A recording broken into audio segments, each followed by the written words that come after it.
Assalamualaikum, halo guys, balik lagi dengan Giri di sini. Dan di video kali ini saya bakal bahas mengenai speaker terbaru dari Tronsmart, yaitu Tronsmart Force 2, yang semua aspeknya ini didesain biar kita nyaman pakai speakernya di luar rumah untuk traveling, hiking, atau sepedahan mungkin. Walaupun ya jelas kalau dipakai di rumah ya pastinya oke juga.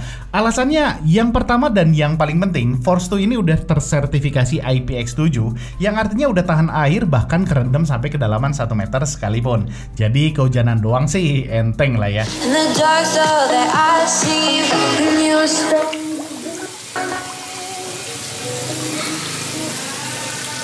I find valid in your eyes. You'll always be my night sky.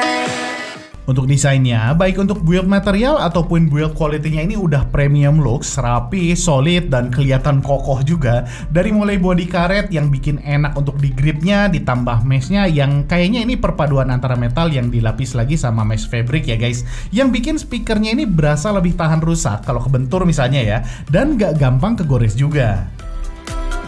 Lalu bentuk dan ukurannya juga dibuat seukuran tumbler, ditambah lanyard dengan model shoelace yang bikin gampang lah buat kita bawa kemana-mana. Alasan yang ketiga adalah daya tahan baterainya, yang klaimnya ini kuat nyala sampai 15 jam. Dengan lama charging yang sebetulnya masih agak lama ya, mengingat slot chargingnya udah pakai USB Type-C, yaitu dari 0 sampai 100% ada di sekitaran 3 sampai 4 jaman. Dan alasan yang terakhir adalah volumenya yang keras, karena di dalam ruangan saya cukup pakai volume di 40 sampai 70%-an aja. Sedangkan untuk mereproduksi suaranya, Tronsmart Force 2 ini dilengkapi dengan dua speaker 30 watt dengan dua pasif radiator di samping kanan dan kirinya. Yang menurut saya sih ini sukses ya untuk bikin feel stereonya tuh berasa banget. Apalagi Force 2 ini juga support untuk broadcast mode. Jadi bukan sekedar TWS yang hanya bisa dikonek jadi dua speaker, tapi bisa dikonek bahkan lebih dari 100 speaker. Dan untuk ukuran speaker kecil kayak gini, sound stage-nya juga berasa luas. Dan yang paling penting lagi, dia punya sound clarity yang bagus juga dengan distorsi yang minim, jadi oke lah ini untuk teknis suaranya. Sedangkan untuk tuningnya, dia di posisi balance yang mengarah ke warm, karena memang walaupun ada boostingan di bassnya, tapi nggak sampai ke ranah dominan, jadi hanya berasa sedikit lebih maju lah ketimbang mid dan treble-nya. Tapi sayangnya untuk subnya ini menurut saya masih kurang berasa ya guys, yang bikin feel bassnya ini nggak terlalu dalam, walaupun ya wajar mengingat ukurannya yang memang kecil. Tapi positifnya adalah bikin midnya ini lebih kedengaran dengan karakter yang menurut saya enak banget. Vokalnya empuk karena efek dari bassnya, artikulasi vokalnya juga jelas, dengan suara akustik yang bagus juga. Sedangkan untuk treble-nya udah kerasa crispy yang ada di posisi relax karena masih sedikit kedengar lebih mundur ketimbang mid-nya.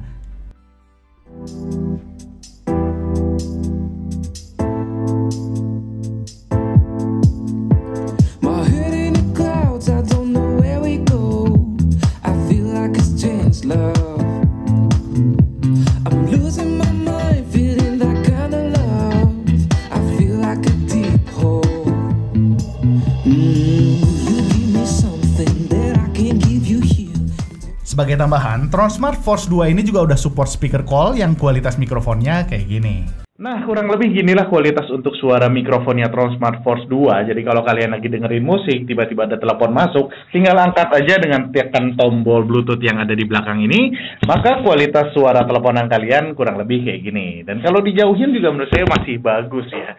Jadi suaranya bulat, nggak juga pecah-pecah, dan juga nggak cempreng, yang paling penting kan. So, kurang lebih itulah untuk kualitas suara mikrofonnya dari Tronsmart Force 2, dan sekarang kita lanjut. Yuk! Untuk inputnya kita hanya bisa pakai koneksi Bluetooth dan AUX aja, jadi nggak ada USB ataupun micro SD di Force 2 ini. Dimana koneksi Bluetoothnya ini udah pakai seri 5.0 dengan kodeks AAC dan SBC yang punya latensi bagus di kisaran di bawah 40 milisecond. Walaupun sebetulnya latensi di speaker tuh nggak sekrusial di TWS ya, tapi kalau terlalu delay ya nggak enak juga kalau kita pakai buat nonton film. Dan dengan delay Force 2 ini yang di bawah 40 milisecond, kalian dijamin nggak bakal bisa ngerasain delaynya. Terakhir untuk harganya, Tron Smart Force 2 ini dijual di harga 850 ribuan, yang saya belum berani bilang ya ini worth atau enggak, karena saya belum pernah bandingin dengan yang sekelasnya. Tapi kalau saya bandingin sama speaker di harga 400 ribuan ke bawah, memang ya agak jauh sih ya untuk kualitasnya, baik dari build material, build quality, daya tahan baterai, terutama keluaran suaranya semuanya unggul di Force 2 ini. Saya silakan teman-teman sesuaikan aja dengan budget dan preferensi kalian. Oke guys, itu aja ulasan saya tentang Tron Smart Force 2 ini. Mohon maaf banget kalau ada kekurangan. Semoga videonya bermanfaat. Giris out. Assalamualaikum warahmatullahi wabarakatuh.